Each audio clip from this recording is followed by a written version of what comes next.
I chose to do my research on ability grouping. I looked at the new teacher, Russell, and how he engaged his students. He decided to use the controversial teaching technique of differentiating his students into learning groups. He split the group into three basic groups: high functioning, average, and low functioning. He also differentiated the content of the activity. Was ability grouping the best solution to the problem Russell faced in his class? Well, to answer that question, I looked at the different types of ability grouping. And from my research, I learned that there were three different types of learning groups, or ability groups. And the first one was cluster grouping. And cluster grouping can occur school-wide. It typically occurs in a gifted program. And research has showed that it works best within the gifted program, and they are the most successful. The second grouping is called within class grouping. And this can occur when students are grouped based on student hobbies, academic achievement, gender, and at the teacher's discretion. The third group is called flex grouping. Students are placed in groups based on their educational needs.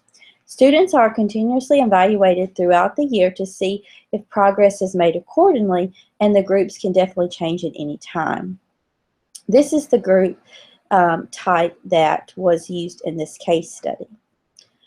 He also looked to see if he could provide his students with individual assignments that was based on their needs, which he did do, which was great. But from what I came to conclusion that I feel that he didn't do is that he didn't praise the groups enough, and he didn't actively encourage them during their assignments.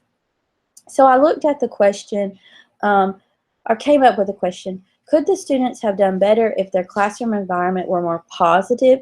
Does the classroom environment contribute to the failure or successfulness of the ability grouping?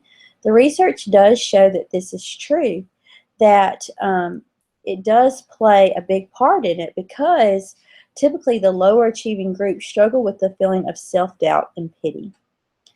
And going on to my research, I did discover that it does prove that ability grouping can work well, but teachers must remember that all students are not the same. All students don't learn the same, and it's important to keep that in mind. Teachers also need to be able to meet each student's needs.